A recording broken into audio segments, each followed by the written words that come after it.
मित्रों, आज की इस प्रस्तुति में हम यह जानने का प्रयास करेंगे कि 13 दिनों के बाद जीवात्मा बल प्राप्त करती है और यमदूतों के साथ यम मार्ग पर निकल पड़ती है। उसके इस यम मार्ग की यात्रा में आने वाले 16 नगर कौन कौन से हैं? भगवान श्री हरि गरुड़ को ज्ञान देते हुए कहते हैं कि गरुड़ देव मनुष्य अपने जीवन में जैसे जैसे कर्म करता है, उसकी आगे की यात्रा भी वैसे ही होती है।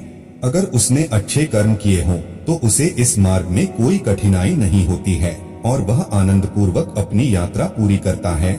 लेकिन यदि उसने बुरे कर्म किए हो तो उसे अत्यंत कठिनाई होती है और यमलोक की यात्रा करते समय उसे अनेकों कष्ट भोगने पड़ते हैं। उसकी आत्मा को पापी आत्मा कहा जाता है।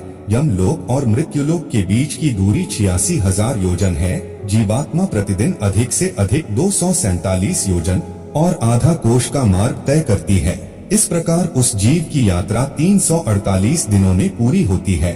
इस यमलोक की यात्रा में यमदूत पापी जीवात्मा को खींचते हुए ले जाते हैं। जो प्राणी जीवन भर पाप में अनुरक्त रहते हैं, उनको इस मार्ग में जो कष्ट भोगना पड़ता है, उसका विस्तार पूर्वक वर्णन सुनो। मृत्यु के 13वें दिन वह पापी यमदूतों के कठोर पाशों में बांध लिया जाता है। हाथ में अंकुश लिए हुए क्रोध आवेश में तनी हुई भागों से युक्त दंड प्रहार करते हुए यमदूत उसको खींचते हुए दक्षिण दिशा में स्थित अपने लोक को ले जाते हैं। यह मार्ग कुश, कांटों, कीलों और कठोर पत्थरों से परिव्याप्त रहता है। कहीं कहीं उस मार्ग में अग्नि जलती रहती है और कहीं कहीं सैकड़ों दरारों से दुर्गम भूमि होती है। प्रचंड सूर्य की गर्मी और मच्छरों से परिव्याप्त उस मार्ग में प्राणी सियारों के समान विभत्स चीत्कार करते हुए यमदूतों के द्वारा खींचे जाते हैं। यमलोक के दारुण मार्ग में जब पापी जाता है तो शरीर के जलने के कारण अत्यंत क्षीणता को प्राप्त होता है। अपने कर्मानुसार विभिन्न जंतुओं के द्वारा अंगों के खाए जाने, भेदन एवं छेदन किए जाने के कारण जीव अत्यधिक दारुण दुख प्राप्त करता है। हे पक्षीराज, जीव अपने कर्मानुसार दूसरे शरीर को प्राप्त करके यमलोक में नाना प्रकार के कष्ट भोगता है। यमलोक के इस मार्ग में 16 पुर अर्थात 16 पुर नगर पड़ते हैं, जो इस प्रकार से है: यामेपुर, सौरीपुर, नगेंद्र भवन, गंधर्वपुर, शैलागम, क्रौचपुर, क्रूरपुर, विचित्र भवन, बहवापाद, दुखदपुर, नानाक्रंदपुर, सुतप्त भवन, रौद्रपुर, पयोवर्षण, शीतढ़पुर और बहुभीतिपुर। ये 16 पुर है जो कि अत्यंत भयंकर और कष्ट देने वाले हैं। सबसे पहले जब पापी या मीरपुर के मार्ग में प्रविष्ट होता है तो दर्द से कराह कर चिल्लाता है, हे पुत्र मेरी रक्षा करो। ऐसा करुण क्रंदन करता हुआ वह अपने द्वारा किए गए पापों का स्मरण करता है और 18वें दिन वह यमराज के उस नगर में पहुंच जाता है जहां पुष्पभद्रा नामक नदी प्रवाहित होती रहती है।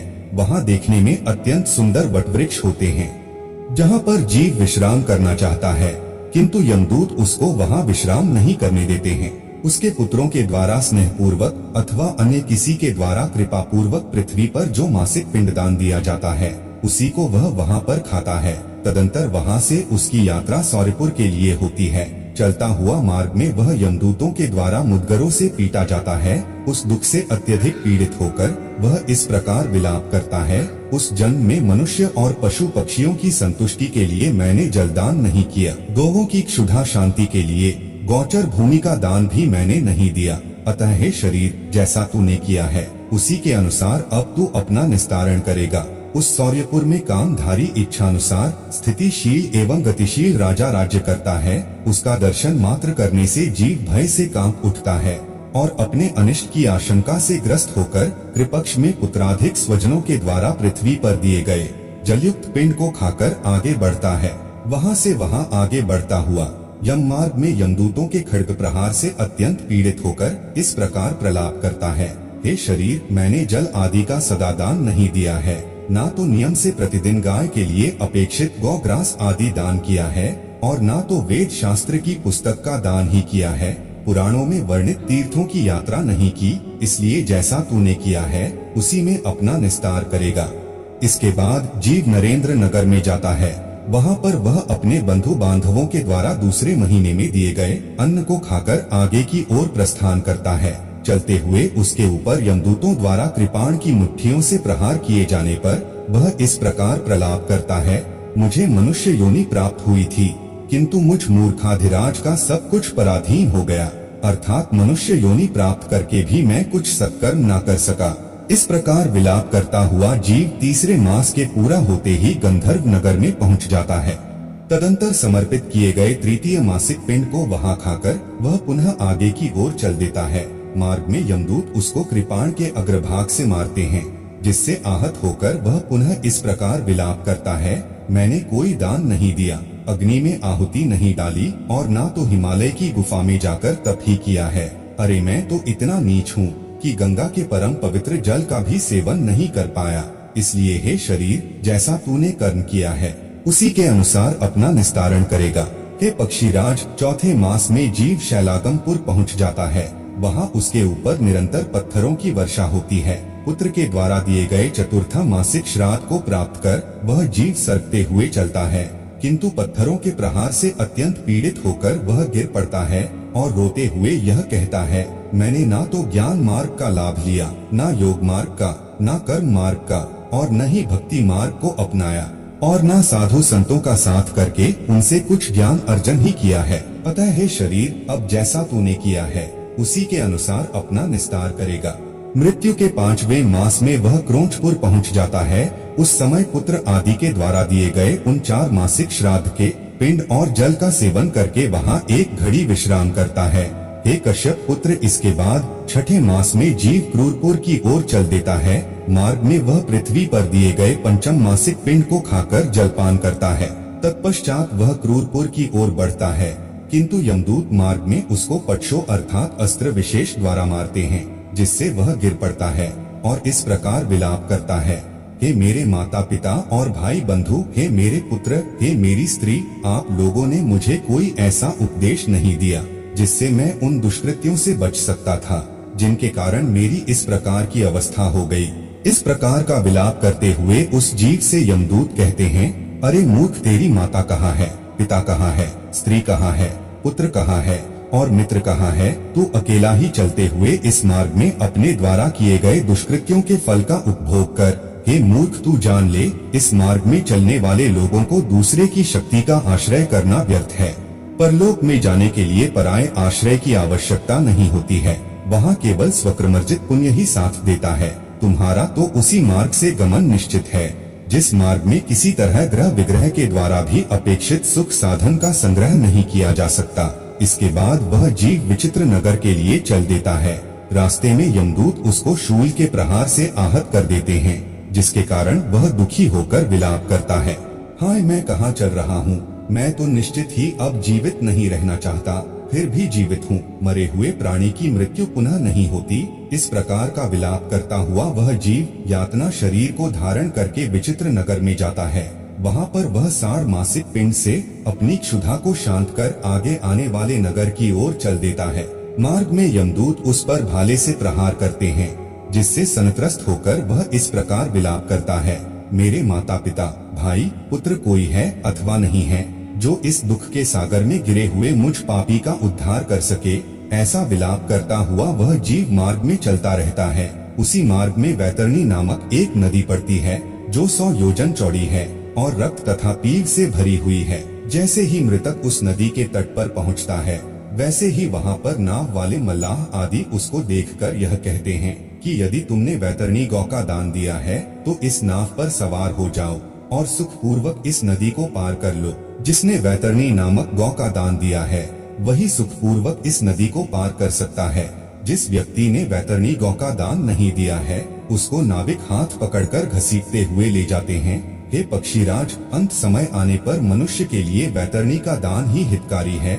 यदि प्राणी अपने जीवन काल में वैतरणी नामक गौ का दान देता है तो वह गौ समस्त पापों को विनष्ट कर देती है और उसको यमलोक न ले जाकर उसे विष्णु लोक को पहुंचा देती है। 7वां मास आ जाने पर मृतक बहवापद नामक नगर में आ जाता है।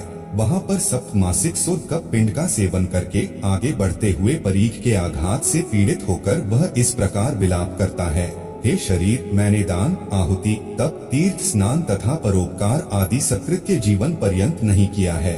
ये मूर्ख, अब जैसा तूने कर्म किया है वैसा ही भोग कर। हे पक्षीराज, इसके बाद वह जीव 8वें मास में दुखदपुर पहुँचता है। वहाँ वह स्वजनों के द्वारा दिए गए अष्टमासिक पिंड और जल का सेवन करके नाना क्रंद नामक नगर की ओर प्रस्थान कर देता है। मार्ग में चलते हुए मूसलाघात से पीड़ित होकर वह इस प्रकार विलाप करता है। हाय कहाँ चंचल नेत्रों वाली पत्नी के चापलूसी भरे वचनों के द्वारा किए गए मनोविनोदों के बीच मेरा भोजन होता था, और कहाँ भाला बर्छियों तथा मूसलों के द्वारा मुझे मारा जा रहा है। इस प्रकार विलाप करता हुआ वह जीव 9वें मास में नानाक्रंदपुर पहुंच जाता है। तदंतर 9वें मास में पुत्र द्वारा दिए गए पिंड का भोजन करके वह नाना प्रकार का विलाप करता है। तत्पश्चात यमदूत 10वें मास में उसको सुतप्तभवन ले जाते हैं। मार्ग में वे उसको हल से मारते पीटते हैं, जिससे आहत होकर वह इस प्रकार विलाप करता है। हाय कहाँ मेरे पुत्र अपने कोमल कोमल हाथों से मेरे पैर दबाया करते थे, और कहा आज इन यमदूतों के वज्र के समान कठोर हाथों से मेरे पैर पकड़कर मुझे निर्दयता पूर्वक घसीटा जा रहा है। 10वें मास में वहीं पर पिंड और जल का उपभोग करके वह जीव पुनः आगे की ओर सरकने लगता है। 11वां मास पूर्ण होते ही वह रौद्रपुर पहुंच जाता है। मार्ग में यमदूत जैसे ही उसकी पीठ पर प्रहार करते हैं, वह चिल्लाते हुए इस प्रकार विलाप करता है। कहा मैं रुई से बने हुए अत्यंत कोमल गद्दे पर लेटकर प्रतिक्षण करवटें बदलता था, और कहा आज यमदूतों के हाथों से निर्दयता पूर्वक मारी जा रही लाठियों के प्रहार से कटी पीठ से करवट बदल रहा हूँ। हे पक्षीराज, इसके पश्चात वह जीव पृथ्वी पर दिए गए जल सहित पिंड को खाकर पयोवर्षण नामक नगर की ओर प्रस्थान करता है। रास्ते में यमदूत कुल्हाड़ी से उसके सिर पर प्रहार करते हैं। हताहत होकर वह इस प्रकार का विलाप करता है। हाय कहाँ भृत्यों के कोमल कोमल हाथों से मेरे सिर पर सुबह सुबह तेल की मालिश होती थी, और कहा आज क्रोध से परिपूर्ण यमदूतों के हाथों से मेरे इस सिर पर कुल्हाड़ियों का प्रहार हो रहा है। इस पयोवर्षण नामक नगर में वह मृतक पुनद्विक श्राद्ध का दुख पूर्वक उपभोग करता है। तदंतर वर्ष बीतते ही वह सीताड़ी नगर की ओर चल देता है। मार्ग में बढ़ते हुए उस मृतक की जिह्वा को यमदूत छुरी से काट डालते हैं, जिससे दुखी होकर वह इस प्रकार विलाप करता है। अरे कहाँ परस्पर प्रिय वार्तालापों के द्वारा इस जिह्वा के रस माधुर्य की प्रशंसा की जाती थी। कहाँ आज मुंह खोलने मात्र पर ही तलवार के समान तीक्ष्ण छुरी आदि के द्वारा मेरी उसी जिह्वा को काटा जा रहा है। तदंतर उसी नगर में वह मृतक वार्षिक पिंडोदक तथा श्राद्ध में दिए गए अन्य पदार्थों का सेवन कर आगे की ओर बढ़ता है। पिंडक शरीर में प्रविष्ट होकर वह बहुभीति नामक नगर में जाता है। वह मार्ग में अपने पाप का वर्णन और स्वयं की निंदा करता है। यमपुरी के इस मार्ग में स्त्री भी इसी प्रकार का विलाप करती है। इसके बाद वह मृतक अत्यंत निकट ही स्थित यमपुरी में जाता है। वह यमलोक 44 योजन में फैला है। उसमें श्रवण नामक 13 प्रतिहार है। उन प्रतिहारों को श्रवण कर्म करने से प्रसन्नता होती है, अन्यथा वे क्रुद्ध होते हैं। ऐसे लोक में पहुंचने के पश्चात प्राणी मृत्यु काल तथा अंतक आदि के मध्य में स्थित क्रोध से लाल लाल नेत्रों वाले काले पहाड़ के समान भयंकर आकृति से युक्त यमराज को देखता है। विशाल दांतों से उनका मुखमंडल बहुत ही भयानक लगता है। उनकी भाव भंगिमाएं तनी रहती है, जिससे उनकी आकृति भयानक प्रतीत होती है। अत्यंत विकृत मुखाकृतियों से युक्त सैकड़ों व्याधियां उनको चारों ओर से घेरे रहती है। उनके एक हाथ में दंड और दूसरे हाथ में भैरव पास रहता है। यमलोक में पहुंचा हुआ जीव यम के द्वारा बताई गई शुभ अशुभ गति को प्राप्त करता है। जो लोग छत्र, पादुका और घर का दान देते हैं, जो लोग पुण्य कर्म करते हैं, वे वहां पर पहुंचकर सौम्य स्वरूप वाले, कानों में कुंडल और सिर पर मुकुट धारण किए हुए शोभा संपन्न यमराज का दर्शन करते हैं। चूँकि वहाँ जीव को बहुत भूख लगती है, इसलिए एकादशी, द्वादशी, छठ मास तथा वार्षिक तिथि पर ब्राह्मणों को भोजन कराना चाहिए। हे खग श्रेष्ठ, जो व्यक्ति पुत्र, स्त्री तथा अन्य सगे संबंधियों के द्वारा कहे गए उनके स्वार्थ को ही जीवन पर्यंत सिद्ध करता है और अपने परलोक को बनाने के लिए पुण्य कर्म नहीं करता, वही अंत में कष्ट प्राप्त करता है। हे गरुड़ देव, मृत्यु के पश्चात सन्य मणिपुर को जाने वाले प्राणी की जो गति होती है और वर्ष पर्यंत जो कृत्य किए जाते हैं, उसको मैंने तुम्हें सुना दिया है। तो यह थी 13 दिनों के बाद जीवात्मा का यमदूतों के साथ यम मार्ग पर निकलना। उसके इस यम मार्ग की यात्रा में आने वाले 16 नगरों के बारे में एक छोटी सी जानकारी। हम आशा करते हैं कि आपको यह जानकारी अच्छी लगी होगी। अगर अच्छी लगी हो तो वीडियो को लाइक करें और हमारे चैनल को सब्सक्राइब करने का कष्ट करें। अगर आपने हमारा चैनल पहले से ही सब्सक्राइब कर रखा है तो इसके लिए हम हृदय की अनंत गहराइयों से आपका कोटि कोटि धन्यवाद करते हैं। वीडियो में अंत तक बने रहने के लिए आपका बहुत बहुत धन्यवाद।